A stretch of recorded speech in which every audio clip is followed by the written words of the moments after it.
Namo tassa bhagavato arahato sama sambuddhassa. Namo tassa bhagavato arahato sama sambuddhassa.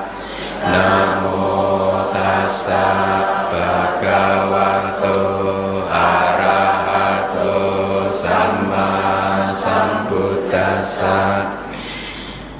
Baik, selamat malam para upasaka upasika sekalian. Kita telah sampai di penghujung kelas untuk bab yang pertama dari buku Abhidhamma Sanggaha yang keseluruhannya ada 9 bab. Ya, saya harap Anda masih ingat kelas-kelas awal kita. Buku Abhidhamma Sanggaha ini buku yang sangat penting untuk para pelajar Abhidhamma, ya. Di Myanmar itu sangat dijunjung tinggi sehingga kita banyak biku-biku dari Myanmar. Semua biku Myanmar mungkin harus hafal di luar kepala. Syair-syairnya itu hafal di luar kepala, ya. Sudah banyak yang kita pelajari, yang Anda pelajari, ya. Jadi bahkan sampai di minggu lalu pun, ya, kita sudah belajar berapa jenis kesadaran? 89, ya. Hari ini kita akan belajar 8 kesadaran lokutara, ya, kesadaran adi duniawi yang akan kita analisa berdasarkan jananya, ya. Jadi seperti yang minggu lalu sudah saya sampaikan, kesadaran lokutara yang jumlahnya 8 itu adalah kesadaran pencerahan, kan?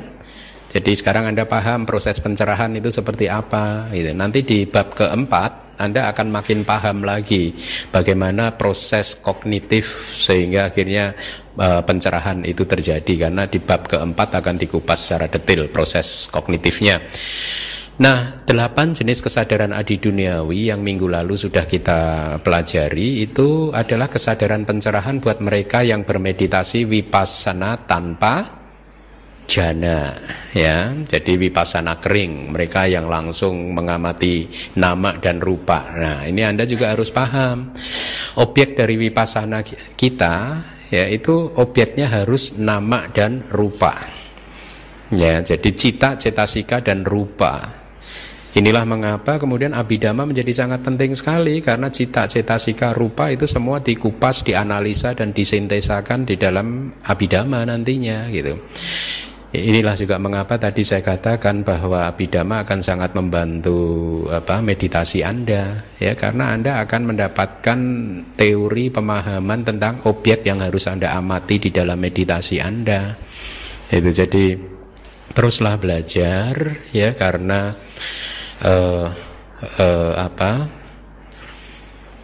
dengan belajar ini, dengan pariyati ini, nanti pasti akan sangat mendukung pati-pati Anda, akan mendukung meditasi Anda, ya.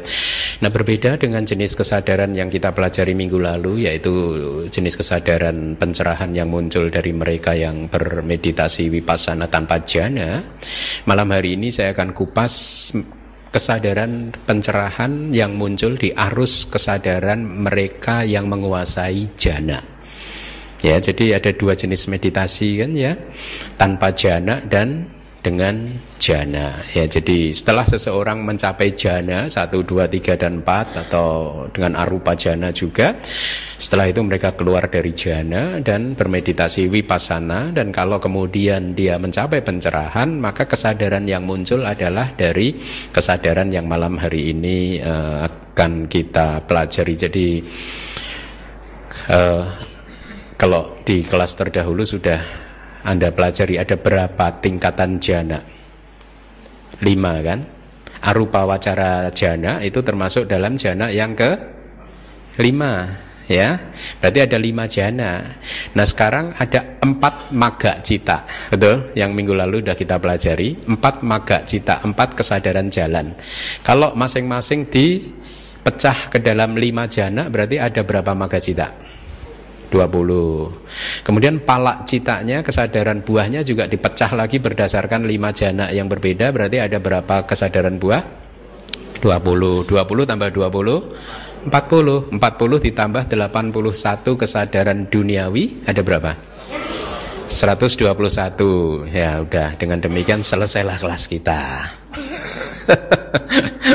Baik, Anda udah dapat big picture-nya dulu. Nanti kita akan masuk secara lebih detail lagi. Jadi bagus sekali untuk mengetahui 89 jenis cita atau 121 cita, karena inilah kesadaran aktivitas mental yang eksis di samsara ini. Ya, di luar 89 dan 121 cita ini sudah tidak ada lagi jenis aktivitas mental yang lain. Jadi Anda sekarang udah paham, oh ternyata hanya ada 89 dan 121 ini.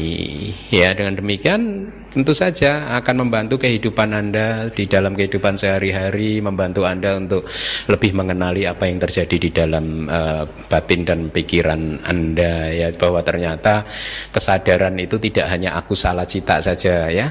Kan manusia itu cenderung lebih ingat yang jelek-jelek kan. Kayaknya kok batin saya kok serakah marah aja sih Bante. Nah, karena Anda lebih tertarik untuk mengingat yang jelek-jelek, yang bagus-bagus take it for granted gitu, nggak dipandang penting, sehingga akhirnya karena yang diingat jelek-jelek semua, akhirnya stres, merasa diri sendiri nggak punya nilai lebih, merasa tidak pernah melakukan kebajikan dan lain sebagainya. Jadi bagus sekali mengetahui semua jenis cita ini, karena dengan demikian kita akan menjadi lebih kenal terhadap diri kita sendiri, ya. Nah, kemarin juga sudah saya sampaikan tentang kesadaran pencerahan ini, bagaimana seseorang mencapai sotapanna, sakadagami, anagami, dan arahat, belenggu apa saja yang sudah dipatahkan, kemudian jenis cita mana saja yang sudah tidak bisa muncul di batin seorang sotapanna atau anagami, dan seterusnya kan, menarik kan ya. Jadi sekarang Anda paham kenapa anagami misalkan tidak tertarik lagi untuk menjalani kehidupan rumah tangga. Artinya tidak tertarik lagi untuk melakukan aktivitas yang bersifat untuk mencari kepuasan sensual. Dia tidak bisa lagi, bukan tidak tertarik, semata-mata tidak bisa karena batinnya udah murni. Ya, yang didik gata wipayuta yang berkaitan dengan kama raga, yaitu hasrat-hasrat indrawi, sudah tidak ada lagi di hati seorang anagami. Sehingga seorang anagami, ya, aktivitasnya udah sangat murni. Dan apalagi kalau kemudian dia menjadi seorang arahat, pada saat itu 12 akusala cita udah nggak bisa muncul lagi kan. Ya, jadi sekarang Anda tahu kenapa seorang yang tersuci, yang sudah murni, yang sudah suci, yang sudah mencapai pencerahan, dia penuh kasih, penuh metta, karuna, ya, kemudian penuh kebijaksanaan, tidak pernah terlihat marah, tidak pernah ada nafsu dan lain sebagainya, ya, batinnya sangat tenang dan damai, ya. Anda sekarang tahu, karena memang di arus kesadaran mereka 12 akusala cita tidak bisa muncul. Nah, untuk mencapai pencerahan kita harus bermeditasi vipassana. Tetapi vipassana bercabang menjadi 2, yaitu dengan jana dan tanpa jana. Sebenarnya apa sih meditasi vipassana itu? Apa yang kita kerjakan dengan bervipassana? Sebenarnya kita sedang mengembangkan panya kita, kebijaksanaan kita dengan bermeditasi vipassana. Kebijaksanaan apa? Apakah ini kebijaksanaan untuk mengetahui segala sesuatu di muka bumi ini? Bukan. Kebijaksanaan yang berkembang, yang dikembangkan melalui vipassana adalah kebijaksanaan untuk memahami proses cita ini, cetasika dan rupa, atau dikelompokkan jadi 2, menjadi nama dan rupa. Atau ada kata lain mungkin yang sering dipakai di kitab komentar adalah sangkara, ya. Sangkara itu jadi sesuatu yang muncul dibentuk karena kondisi-kondisi, sesuatu yang berkondisi. Nama dan rupa kita itu adalah fenomena yang berkondisi. Nah, mengembangkan kebijaksanaan dengan cara bagaimana melihat nama dan rupa itu secara objektif. Sehingga akhirnya kita melihat ternyata dari semua nama dan rupa itu mempunyai karakteristik yang universal, karakteristik yang umum, yaitu apa? Anicca, dukkha, dan anatta. Apapun itu nama, apapun itu rupa di tubuh kita sendiri, di internal maupun eksternal, itu mempunyai ciri yang sama, maka disebut sebagai karakteristik universal. Ya, artinya berlaku di internal kita dan berlaku di eksternal kita juga. Sama, umum, sama. Anicca, dukkha, dan anatta. Nah, dengan mengamati proses nama dan rupa melalui meditasi vipassana bisa berbulan-bulan, bertahun-tahun, akhirnya apa? Muncul the first stage of enlightenment. Sebelum kita mencapai pencerahan, akan muncul satu perilaku batin yang disebut nibbida. Ya, nibbida bahasa Palinya, yaitu perilaku yang sudah tidak tertarik lagi kepada dunia. Nah, Anda jangan pernah takut kalau saya mengatakan tidak tertarik lagi pada dunia, berarti kehidupan saya nggak fun dong Bante. Gak bagaimana dengan suami atau istri saya kalau sudah nggak tertarik lagi. Nah, Anda jangan salah. Ini adalah kacamata orang awam. Kalau Anda menganggap bahwa pada saat tidak tertarik pada dunia berarti hidup tidak fun lagi, itu kacamata Anda yang belum tercerahkan. Buat mereka yang tercerahkan, sudut pandangnya berbeda. Ternyata pada saat tidak tertarik pada dunia, maka hati Anda menjadi makin penuh cinta kasih, makin penuh kewelas asihan, makin penuh kesabaran, makin penuh kebijaksanaan, makin positif. Ya. Bukan berarti kalau Anda tidak melekat pada suami, istri atau anak-anak Anda, lalu Anda tidak bisa berfungsi sebagai suami, istri atau anak misalkan terhadap orang tuanya secara baik. Bukan, bahkan pada saat Anda tidak melekat, Anda bisa melaksanakan fungsi Anda secara baik, secara maksimal. Hidup tanpa kemelekatan itu fun. Ya, kalau Anda pernah dengar ceramah-ceramah saya, istilah sehari apa yang saya pakai bahasa populernya apa? Mulai detik ini seseorang yang tercerahkan itu dia udah melihat kan nama rupa itu ternyata tidak memuaskan, maka mulai hari ini lu, gue, en. Pada saat kita mengatakan lu, gue, en, hidup jadi lebih fun. Ya, jadi itu yang sering kali dipahami secara keliru, kalau hidup tanpa kemelekatan berarti udah nggak fun lagi. No, yang terjadi bahkan sebaliknya, hidup tanpa kemelekatan menjadi lebih fun lagi. Nah, nibbida, ya, tidak lagi bernafsu pada nama rupa, tidak lagi bernafsu pada sangkara. Sangkara itu adalah nama dan rupa yang berkondisi, yang muncul karena sebab dan kondisi. Ya, segala sesuatu di alam semesta ini berkondisi. Hanya ada satu yang tidak berkondisi, yaitu apa? Nibbana. Ya. Di kitab tafsir diberi satu cerita ini seperti ini. Saya ingat nih cerita dalam kitab tafsir itu. Seorang laki-laki yang sudah kelaparan tiba-tiba mendapat persembahan makanan. Kalau di zaman India mereka makan pakai mangkok begitu, mangkok makanan ya. Bernafsu kan, udah lapar dapat makanan gitu. Dia ingin ambil di mangkoknya itu, tapi tiba-tiba tangannya merasa aneh gitu. Ada sesuatu yang, ini maaf ini agak jorok, tapi inilah kitab komentar. Tangannya aneh, merasa aneh, ada yang lembut-lembut gitu. Begitu dilihat ternyata maaf ya, kotoran. Kadang kitab suci memberi contohnya begitu itu. Kotoran, tak kotoran manusia, kotoran binatang gitu ya. Begitu dia dilihat, ternyata di tengah tumpukan makanan ada kotoran gitu kan, dia jijik kan. Dia tidak mau ngambil lagi, akhirnya dia teriak-teriak, buang aja ini, buang aja gitu. Saya nggak mau gitu. Ya. Nah, jadi ini contoh yang sama yang dipakai oleh para arahat di masa lalu, bahwa pada saat, jadi kiasan, pada saat dia bergembira melihat makanan karena dia lapar, ini sesungguhnya adalah perumpamaan tentang seseorang yang belum tercerahkan itu menganggap 5 kanda ini menarik, nama dan rupa ini menarik, batin dan jasmani ini menarik, menganggap 5 kanda atau pancakanda ini sebagai aku, identitas, ini adalah hasin keminda yang bertahan terus sejak lahir sampai hari ini, dan sesuatu yang ini menjadi milikku gitu. ya. Jadi sangat bernafsu akhirnya gitu. Nah, kemudian perumpamaan melihat kotoran itu adalah perumpamaan tentang melihat karakteristik umum dari nama dan rupa, yaitu apa? Anicca, dukkha dan anatta. Ya, setelah dia benar-benar persepsinya kuat bahwa segala sesuatu itu ternyata anicca, dukkha dan anatta, maka apa yang terjadi? Dia merasa jijik. Ternyata tidak memuaskan dia nama dan rupa ini. Ya, akhirnya tidak bernafsu, jijik, tidak tertarik, kemudian proses pencerahan terjadi. Itu di kitab tafsir itu. Udah buang saja, saya nggak suka ini, putus hubungan, lu, gue, n.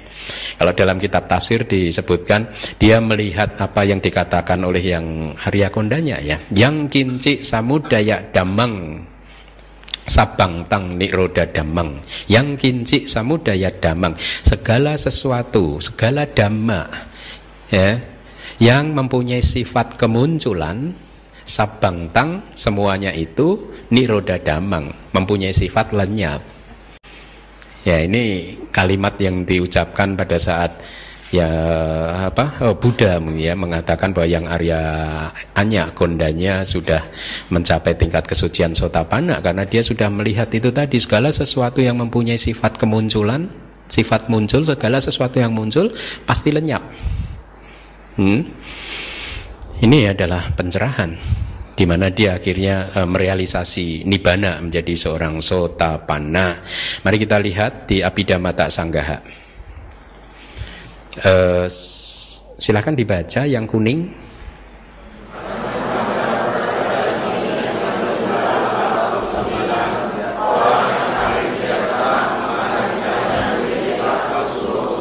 Ya, jadi kita mau menganalisa yang 89 menjadi 121 ya. Ya, saya ingatkan ulang lagi. Anda sudah hafal atau tahu apa itu kesadaran Mahagata? Mahagata cita. Mahagata itu kesadaran yang luhur, yaitu 27 kesadaran jana, lokiya jana, jana duniawi. Yaitu 27 itu terdiri dari rupa wacara jana berapa? 15. Arupa wacara jana 12. 27 kesadaran lokiya jana atau jana duniawi ini secara kolektif disebut sebagai Mahagata, gone to the great, kesadaran yang sudah luhur karena menghasilkan kualitas-kualitas yang luhur. Nah, yang ingin saya sampaikan, semua jenis kesadaran Mahagata tadi itu disertai dengan berapa akar? 3 akar. A loba, a dosa, a moha, semuanya. Ya, 3 akar. Termasuk juga semua kesadaran lokutara cita ini juga disertai dengan 3 akar. Nah, menjadi 121 seperti tadi sudah saya sampaikan karena dianalisa sesuai dengan jana atau sesuai dengan faktor-faktor jana. Ya, mari kita lihat itu bahasa palinya witaka wicara piti suke kagata sahitang padama jana sotapati maga citang dan seterusnya wicara piti. Ini faktor-faktor jana seperti yang Anda sudah temui di rupa wacara cita, ya.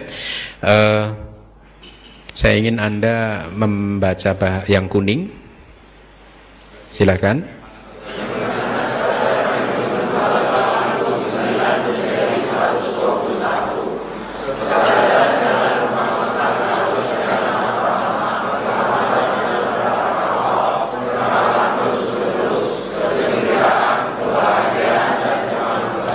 Ya, jadi di sini Acarya Anuruddha, pengarang buku Abhidhamma Sanggaha, mulai menguraikan kesadaran lokutara berdasarkan faktor jananya. Itu Anda lihat jalan pemasukan arus atau sotapati maga cita, jana yang pertama bersama dengan 5 faktor jana. Ya, dan Anda perhatikan itu nama-namanya ya. Kemudian yang kedua, ya silakan.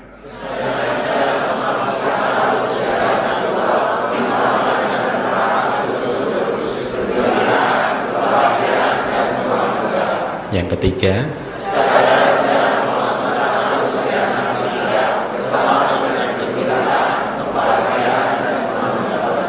kemudian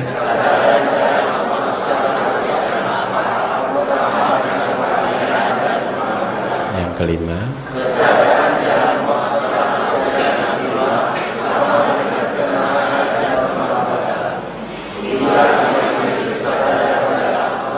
Ya, Anda perhatikan 5 jenis kesadaran jalan pemasukan arus atau sotapati, maga, cita. Ya, logika yang sama dipakai juga untuk sakadagami, anagami, maga dan arahata maga. Ya, jadi ada berapa jumlahnya? Ada berapa kesadaran jalan pemasukan arus?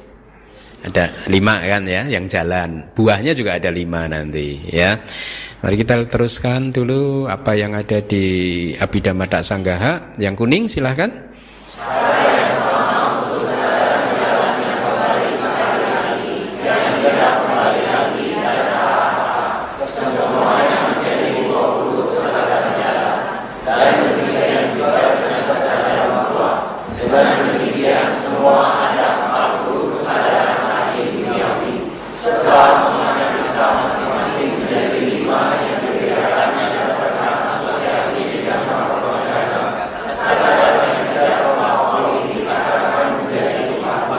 Jadi Anda sudah dapatkan 40 jenis kesadaran itu ya, analisanya berdasarkan dengan faktor jana. Nah, mari kita lihat penjelasan dari sub komentarnya, tikanya ya.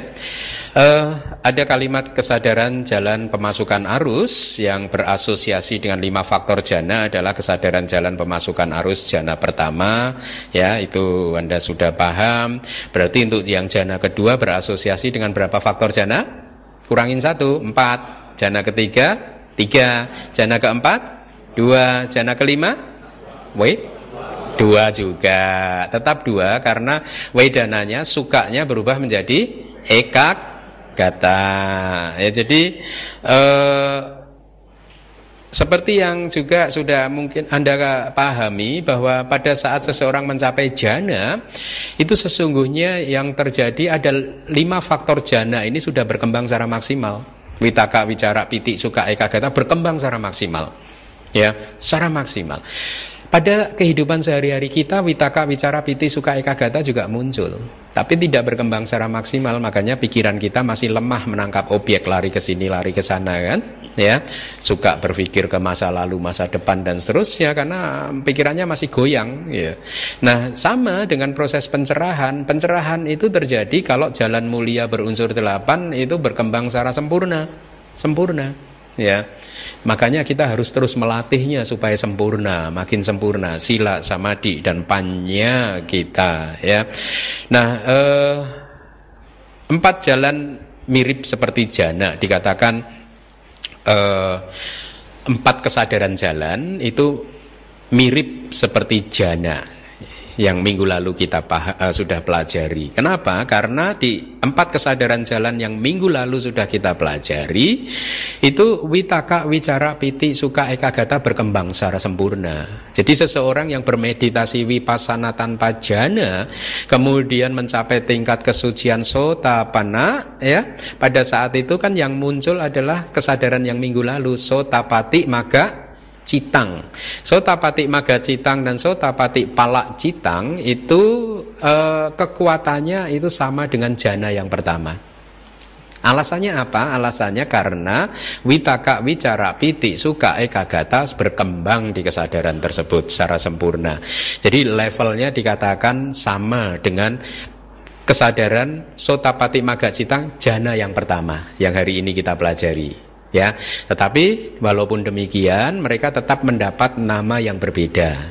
Ya, kenapa? Karena yang satu itu muncul tanpa jana sesungguhnya, sedangkan yang malam ini kita pelajari muncul karena mereka menguasai jana. Ya, nanti akan kita analisa apa yang dimaksud gitu.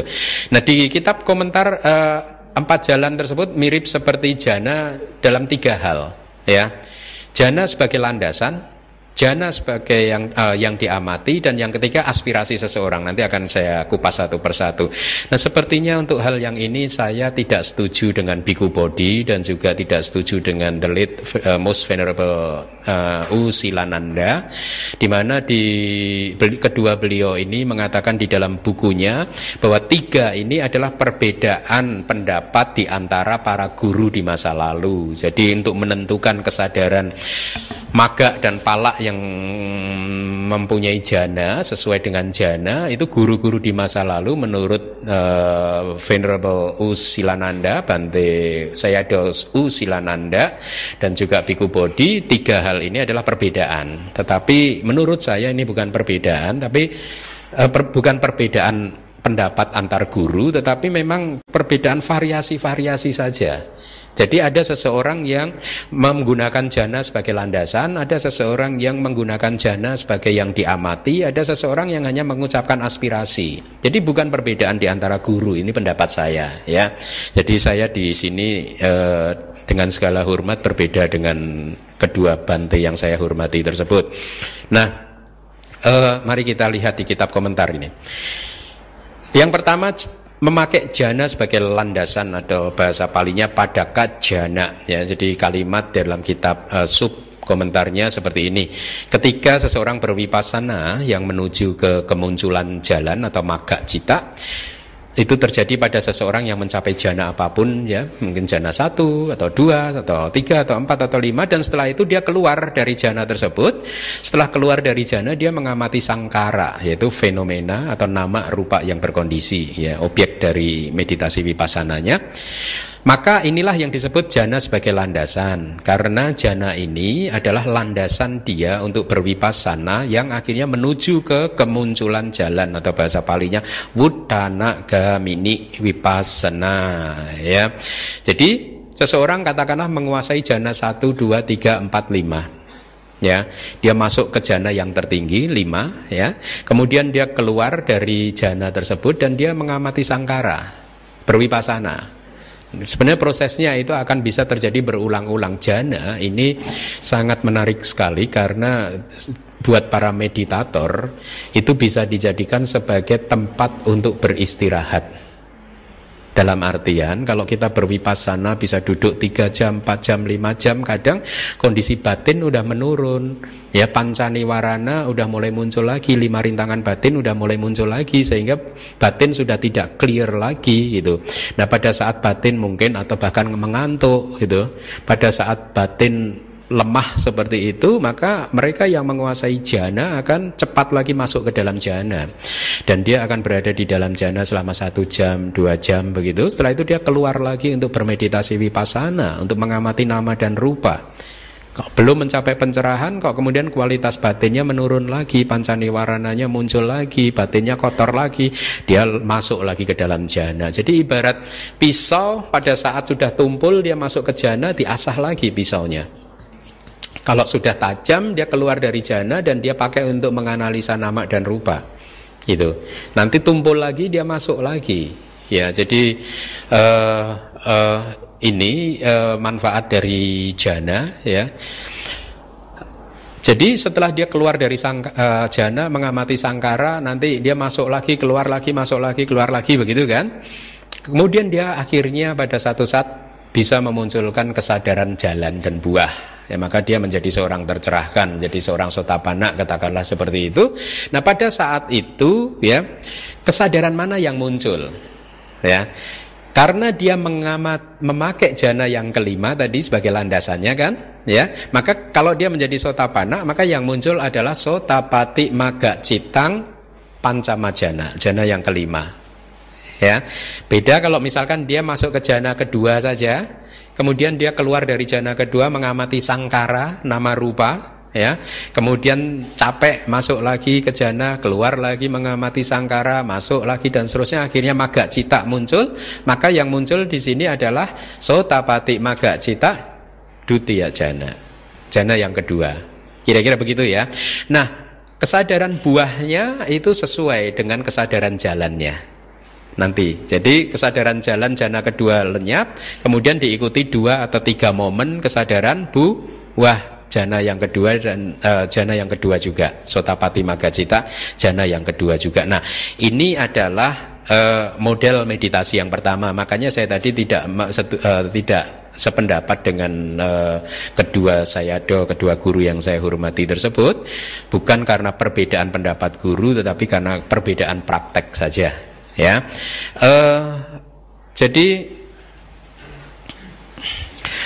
sebagai landasan, ya, jadi Anda harus pada jana, ya, jana sebagai landasan itu artinya apa? Dia memanfaatkan jana itu untuk berwipasana, ya, seperti yang tadi saya katakan. Nah, Anda akan coba Anda cermati, kalimatnya berbeda. Di nomor 1 ini kitab tafsir menggunakan kata sangkara yang diamati. Sangkara itu bisa apa saja, nama dan rupa apa saja. Cita, cetasika, dan rupa. Seperti Anda bermeditasi vipassana tanpa jana, itu apapun diamati. Perasaan muncul diamatin, persepsi muncul diamati, rasa sakit muncul diamati. Ini semua sangkara, ya. Tapi di poin yang kedua berbeda. Anda cermati coba. Ini adalah berdasarkan jana yang diamati. Jadi kesadaran pencerahannya muncul berdasarkan jana yang diamati, atau bahasa palinya sama sita jana. Bagaimana penjelasannya? Penjelasannya seperti ini. Jadi kesadaran jalan muncul di seseorang yang mengamati jana. Beda kan? Kalau tadi mengamati sangka, sekarang mengamati jana. Apa itu mengamati jana? Seseorang masuk ke jana keberapapun, jana 1, 2, 3, 4, 5, ya. Kemudian dia keluar dari jana tersebut, tapi yang dia amati adalah faktor jananya. Kalau dia masuk ke jana kelima, berarti yang dia amati apa? UPK dan ekagata. Dia amati muncul, lenyap. UPK muncul, UPK lenyap. Ekagata muncul, kemudian lenyap, muncul, lenyap. Faktor jana itu yang dianalisa sama dia gitu. Jadi dengan demikian kalau dia menjadi seorang sotapanna, maka dia mencapai pencerahan dengan metode mengamati jananya. Ya, jadi berbeda. Kalau tadi mengamati sangkara, sangkara bisa apa saja. Tapi kalau jana di sini adalah faktor jana. Nah, yang ketiga ini niat seseorang. Ini kabar baik buat Anda atau kabar? Wah, berarti bisa ini dengan niat aja nih. Bukalah jasa ya. Hanya dengan aspirasi, hanya dengan niat, hanya dengan kecenderungan, tetapi jangan gembira dulu, dibaca dulu. Jadi seseorang atau seorang yogi mendapatkan jalan, memunculkan kesadaran jalan dengan 5 faktor jana. Berarti jana keberapa? 1, ya, yang menyerupai jana pertama, atau jalan dengan 4 faktor yang merupai jana kedua, dan seterusnya, sesuai dengan apa yang diniatkan, sesuai dengan apa yang diaspirasikan. Saya akan jelaskan nanti. Kita baca dulu dari kitab komentar apa selanjutnya. Ketika jalan muncul atau magga cita muncul setelah mencapai jana apapun, kemudian dia keluar dari jana tersebut dan mengamati jana yang lain. Jadi dia katakanlah masuk di dalam jana yang kedua, kemudian dia keluar dari jana tersebut, terus dia mengamati jana yang lain. Bisa jana 1, jana 3, jana 4, jana 5. Bisa jana yang lebih rendah, bisa jana yang lebih tinggi, ya. Dan kemudian tiba-tiba dia memunculkan kesadaran jalan. Ya, lalu pertanyaannya Anda akan berpikir, jadi kesadaran jalan yang muncul adalah kesadaran yang sebagai landasan atau kesadaran yang diamati atau jana yang diamati? Kan tadi ada 2 kan? Jadi yang mana ini?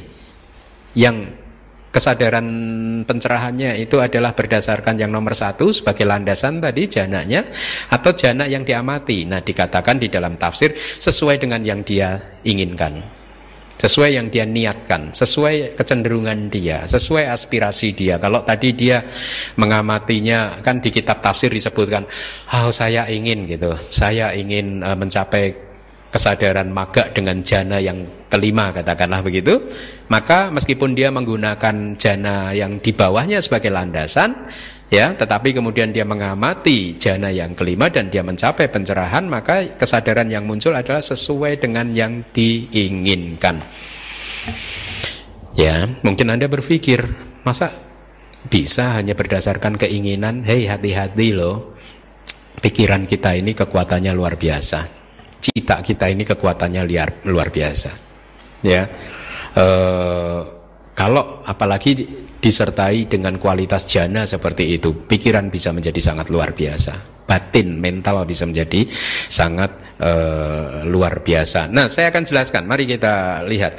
Jadi kalau yang nomor 2 tadi, seseorang masuk ke katakanlah jana yang ke-1, kemudian 2 dan seterusnya, kemudian dia keluar dari jana tersebut, dan yang dia lakukan apa? Mengamati faktor jananya. Ya kalau yang diamati 5 faktor berarti yang muncul nanti adalah kesadaran jalan, sotapati, jana yang pertama dan seterusnya, itu bisa ya.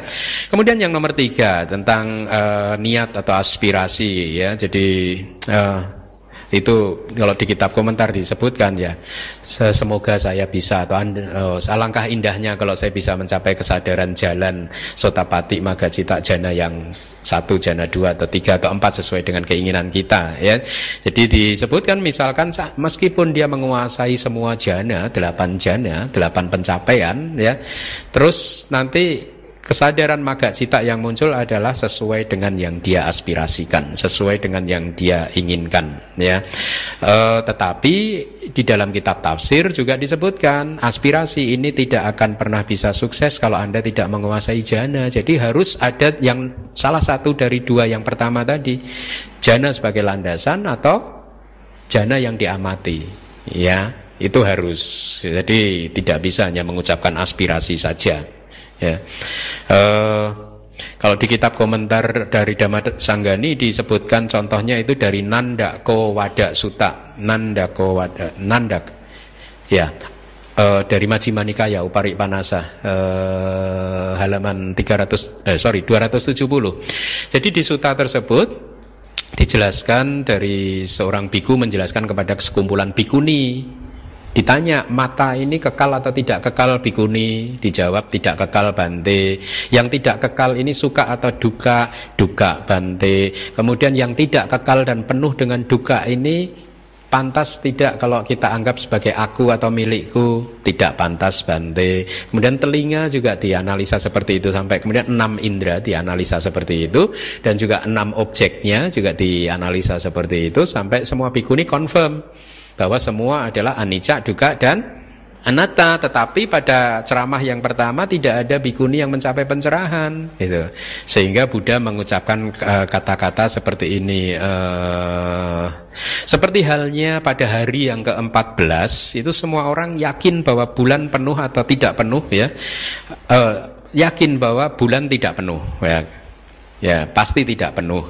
Karena bulan penuh hanya pada hari ke-15 ya.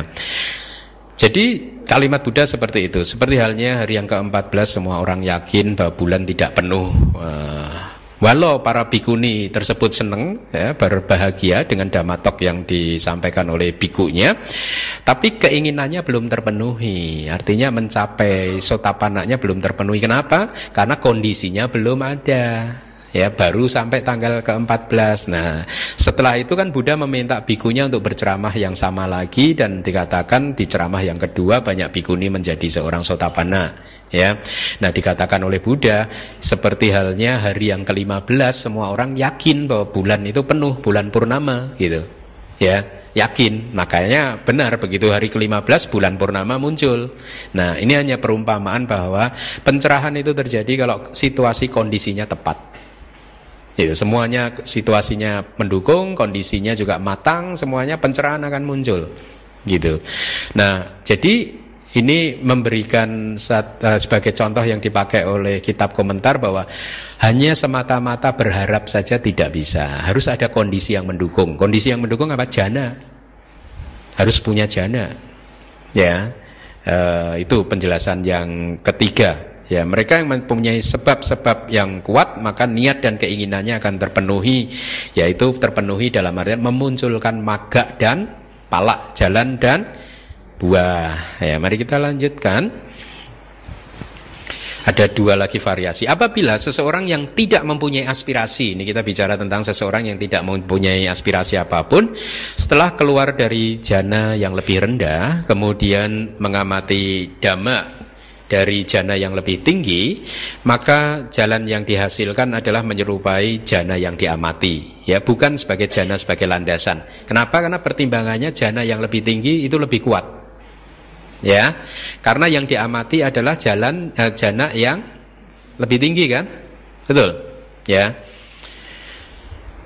Tapi sebaliknya, apabila setelah keluar dari jana yang lebih tinggi dan mengamati dhamma yang lebih rendah, maka kesadaran jalan yang dihasilkan menyerupai jana sebagai landasan, karena landasannya adalah jana yang lebih tinggi. Kalau tadi yang di atas jana yang diamati. Kenapa? Karena yang diamati lebih tinggi, itu penjelasannya. Jadi mengamati dhamma dari jana yang lebih tinggi itu yang menjadi penyebab munculnya kesadaran jalan dan buah. Ya, jadi patokannya adalah jana yang lebih tinggi. Ini tentang vipassana kering, vipassana tanpa jana.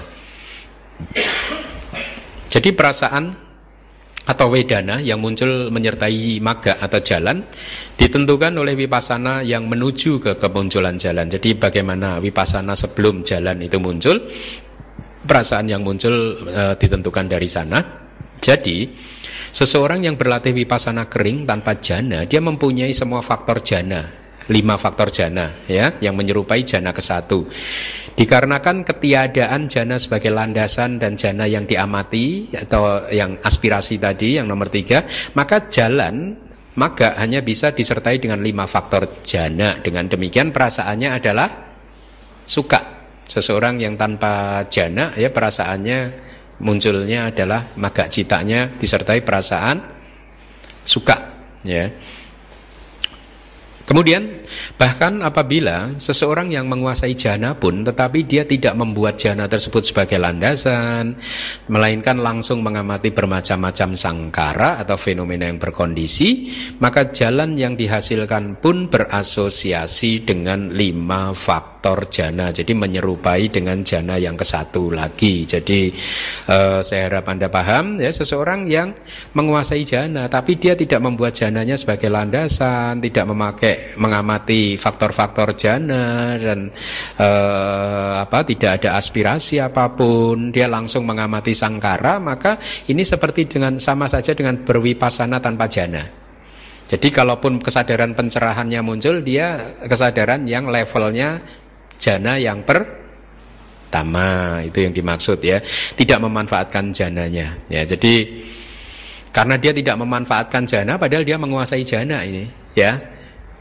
Begitu keluar dari jana dia bervipassana. Biasanya setelah keluar dari jana pikiran masih murni ya, masih penuh dengan kebijaksanaan, masih tajam untuk mengamati nama dan rupa. Tapi biasanya kan hanya bertahan untuk sesaat saja. Setelah itu kekotoran batin muncul lagi, pancaniwarana muncul lagi. Nah, orang tersebut tidak memanfaatkan jana sebagai tempat untuk menyegarkan diri lagi, dia tetap bervipassana terus gitu.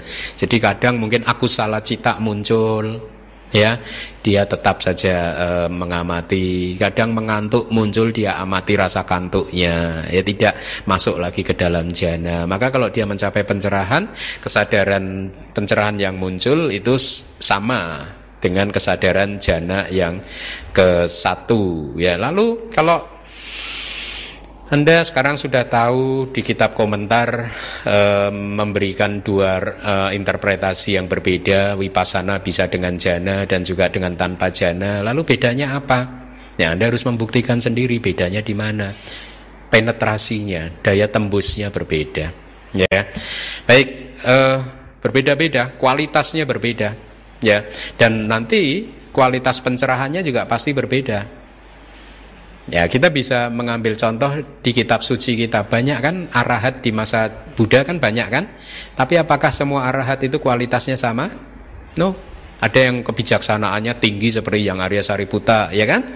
Ada yang kesaktiannya itu sangat menonjol seperti yang Arya Mahamoggallana dan seterusnya kan? Berbeda-beda. Ada biku yang arahat yang tidak mengajar. Jadi itu ditentukan oleh latihan-latihan mereka, kebijaksanaan mereka. Mari kita lihat dari Abhidhamma Sanggaha, silahkan dibaca yang kuning saja.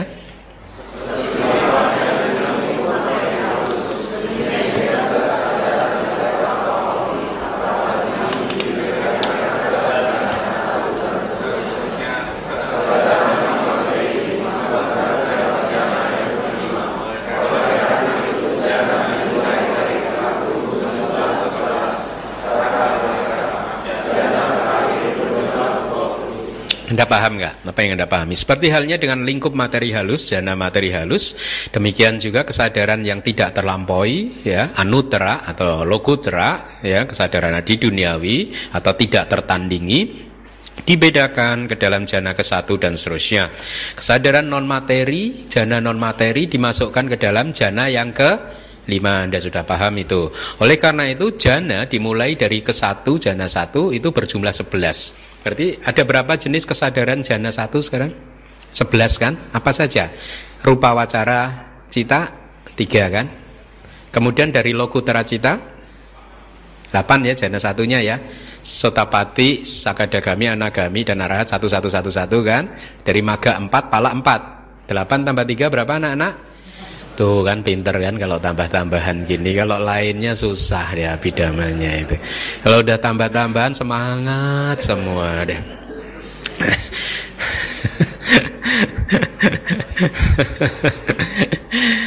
Jana kedua berarti berapa? 11 juga. Jana ketiga? 11 juga sama. Jana keempat 11. Jana kelima 11 ditambah arupa wacara jana. Paham? Ya, 11 ditambah arupa wacara jana berapa? 12. Berarti 11 tambah 12 pasti bisa berapa? Tuh kan kalau yang tadi begitu 11 tambah 12 langsung seger lagi. Paham ya cara menghitungnya? Oke, kita lanjutkan. Dari tikanya, seperti halnya dengan lingkup materi halus yang dikelompokkan ke dalam 5 jana, maka demikian pula halnya dengan kesadaran jalan. Tadi sudah kita jelaskan. Terus ada kalimat kan tadi, demikian pula dengan kesadaran non materi itu dari Abhidhamma Sanggaha yang tadi. Seperti halnya dengan lingkup materi halus, demikian juga kesadaran tidak tertandingi dibedakan ke dalam jana ke-1 dan seterusnya. Kemudian ada kalimat ini, demikian pula kesadaran non materi. Artinya adalah karena kesamaan dari faktor jana yaitu UPK dan ekagata, maka kesadaran jana non materi termasuk ke dalam jana yang ke-5. Itu alasannya ya. Jadi Anda sebagai murid Abhidhamma harus mulai cara mengajar, cara berpikirnya kokoh, ada referensinya itu. Jangan beropini ya. Makanya sengaja kelas ini saya susun seperti ini karena ini referensi semua ya. Ya. Jadi artinya kalau seorang yogi menguasai arupa wacara jana, tadi sudah saya singgung ya, dia masuk ke dalam arupa wacara jana, jana non materi, kemudian keluar dari sana dan berwipasana dan kemudian mencapai magga pala, maka kesadaran yang muncul dari kesadaran magga jana yang keberapa? 5. Pala jana keberapa? Bagus ya. Itu yang dimaksud. Nah ini dari kitab Nama Rupa Pariceda Nyana halaman 24 ya, Nama Rupa Pariceda. Kesadaran lingkup materi halus dan yang tidak terlampaui atau tidak tertandingi anuttara dibedakan ke dalam jana ke-1, 2, 3, 4, 5. Dan kesadaran non materi termasuk ke dalam jana ke-5. Nih referensinya Nama Rupa Pariceda halaman ke-24 ya. Mari kita lanjutkan. Sedikit lagi, seperti halnya dengan kesadaran materi halus, setelah memecahnya menjadi 5 berdasarkan asosiasinya dengan faktor jana untuk setiap kesadaran, maka kesadaran yang tidak terlampaui atau tidak tertandingi dikatakan ada 40. Udah paham ya? Kan masing-masing dari 8 dianalisa menjadi 5 kan? Ya. Lokutra cita yang jumlahnya 8 dipecah menjadi 5 berdasarkan 5 jana kan? Berarti 8 kali 5 berapa anak-anak? Pinter ya. Dari maganya ada berapa? 20. Pala citanya ada? Ya bagus. Masing-masing rupa wacara jana duniawi. Nah ini Anda harus pahami. Jana duniawi beda kan? Nanti ada jana adi duniawi. Jana adi duniawi yang malam ini kita pelajari ini, yang 40 ini. Ini jana adi duniawi, lokutra jana. Ya, kalau jana duniawi, lokia jana itu ya rupa wacara yang sudah kita pelajari ada 15. Kemudian arupa wacara itu ada 12, 27 mahagata cita. Ini disebut sebagai jana duniawi. Kenapa? Karena 27 kesadaran ini terkait dengan tebumaka, 3 tingkatan alam kehidupan. Jana-jana tersebut hanya akan membuat kita lahir di tiga alam ini, khususnya Brahma, rupa Brahma atau arupa Brahma. Tapi jana yang adi duniawi membawa kita keluar dari alam samsara. Jadi ada 4 alam. Alam keempat yaitu keluar dari Tebumaka tadi, ya, membuat kita tercerahkan, mengakhiri kelahiran dan kematian. Penjelasan lain, kesadaran jana duniawi hanya menambah kelahiran dan kematian, ya, membuat Anda lahir lagi. Tapi kesadaran adi duniawi menghancurkan kelahiran dan kematian. Kita ini kan di masa lalu sudah banyak melakukan karma, ya. Bisa jadi Anda di kehidupan lampau Anda menguasai jana. Ya, jana yang Anda kuasai, jana lokia atau duniawi, itu hanya menambah deposito kelahiran dan kematian saja kan.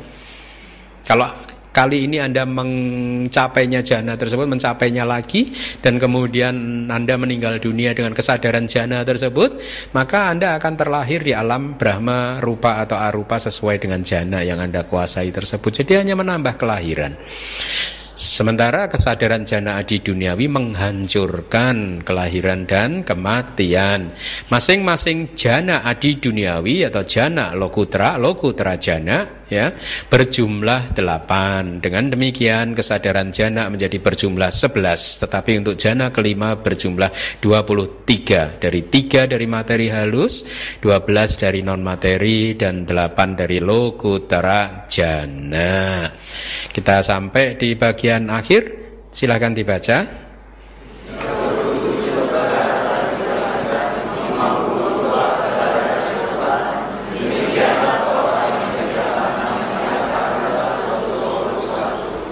Anda paham nggak cara menghitung 37 kesadaran kebajikan itu? 52 kesadaran resultan. Demikianlah seseorang yang bijaksana menyatakannya menjadi 121. Itu PR Anda di rumah, ya. 37 itu dari mana? Nanti kalau nggak bisa tanya di grup. Maaf, minggu lalu saya sibuk sekali, jadi pertanyaan di grup tidak saya jawab dulu, ya. Jadi 121, makanya kalau Anda baca buku Abhidhamma di tabel-tabel cita itu selalu tertulis 89 garis miring 121 atau 89 atau 121, 89 dan 121. Jadi 89 itu analisa cita yang singkat, tidak detail.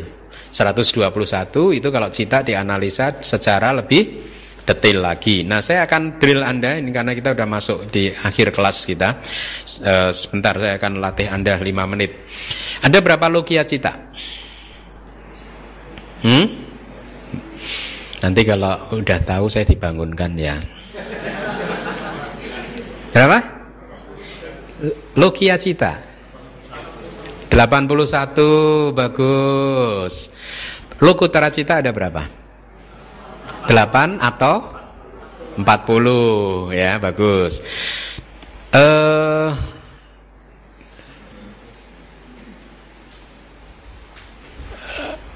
Lokia cita kalau dibedakan berdasarkan bumi, tingkatan alam, tingkatannya di mana dia sering muncul. Dari lokia cita, kesadaran duniawi, itu ada di berapa bumi? 3 bumi apa saja? Kama wacara bumi, rupa wacara bumi, arupa wacara, bagus. Ada berapa jenis kesadaran, ada berapa jumlahnya kesadaran kama wacara cita? 54, bagus. Ada berapa jenis? Dari 54 kama wacara cita dibagi menjadi beberapa kelompok. Ada berapa kesadaran akusala? 12. Ada berapa jenis kesadaran tanpa akar? 18. Ada berapa jenis kesadaran kama wacara sobana cita? 24. Itu kalau Anda jumlahkan ada 54. Dari 12 akusala cita dibagi menjadi berapa jenis? Berapa ini? Yaitu yang berakar pada loba, dosa, dan moha. Dari 18 kesadaran tanpa akar dikelompokkan menjadi berapa? 3, yaitu kelompok apa saja? Akusala wipaka cita, kusala wipaka ahituka cita, ahituka kiriya cita, ya. Kemudian yang kama wacara sobana 24 dikelompokkan menjadi berapa? 3, yaitu apa? Maha kusala, maha wipaka, dan maha kiriya. Kemudian ada berapa jenis kesadaran maha gata? 27. Ya, apa saja? Dibagi berapa kelompok? 2, yaitu apa? Rupa wacara cita ada berapa? Bagus. Arupa wacara cita ada 12, ya, berarti 27. Kenapa disebut mahagata cita? Karena kesadaran ini gone to the great, menghasilkan kualitas yang great, menghasilkan kualitas yang luhur, yaitu ini karena kesadaran jana. Ya. Kemudian pertanyaan lagi, ada berapa jenis kesadaran akusala cita yang muncul di batin seorang sotapanna? Dari 12, 7 yang hilang apa?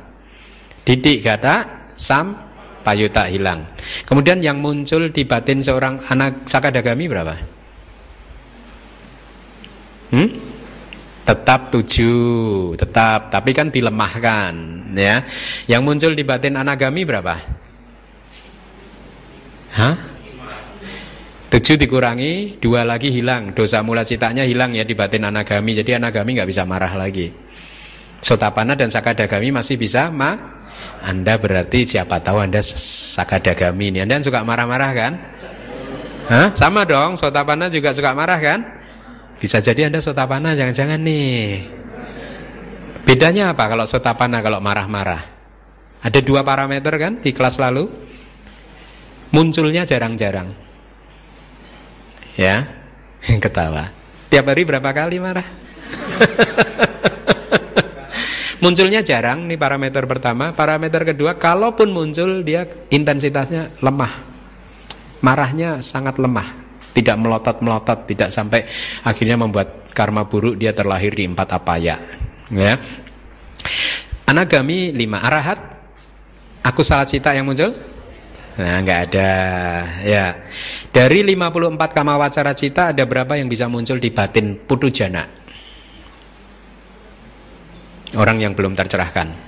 Dari 54. 45 apa saja? Yang nggak muncul apa? Yang tidak muncul. Dari 54 ada 45 saja yang muncul di batin putujana atau juga seka, yaitu sotapanna, sakadagami, anagami. Hanya 45. Yang tidak muncul apa? 9. Mahakiriya 8 dan somanasa hasitupada. Itu karena muncul di batin seorang. Bagus. Ya. Ya.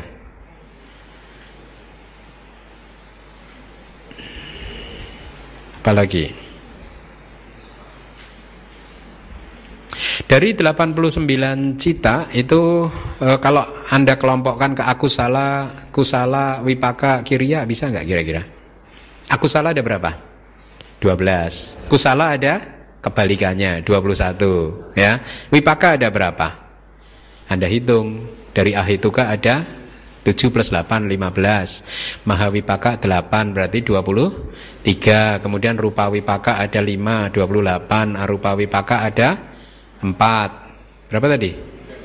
32 ya? 32. Kemudian wipaka lokutra ada 4. Palacita itu wipaka kan? Ya? Nah, oke. Jadi Anda harus bisa menganalisa seperti itu. Wipakanya itu kalau dianalisa 52 mungkin ya. Kalau dengan 121 cita itu jadi 52. Nah, sekarang Anda juga harus mulai bisa menganalisa misalkan dari 89 cita ada berapa kesadaran yang berasosiasi dengan somanasa. Ya, itu PR Anda. Domanasa berapa? Domanasa mudah berapa? 2. UPK?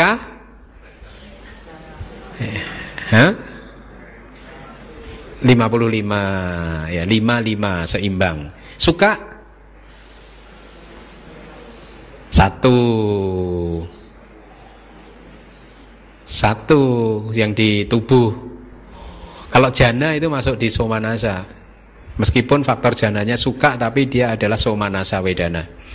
Duka Satu, ya. Baik, jadi dengan demikian selesailah kelas kita pada semester ini.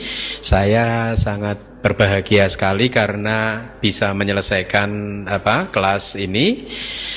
Meskipun pelajarannya sangat sulit, tapi masih penuh seperti ini, itu sangat membahagiakan, ya. Jadi asumsi saya dari awal benar. Saya mengasumsikan dari awal bahwa sekarang saya sudah mempunyai audiens atau murid yang siap untuk mendengarkan abidama yang beneran, bukan abidama yang hamid isi itu, bukan.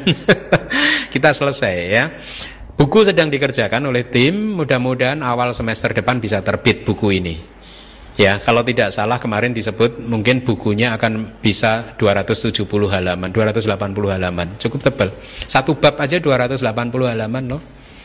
Dan ini pasti akan jadi kontribusi yang bagus sekali buat pelajar Buddhis di Indonesia. Baik, terima kasih.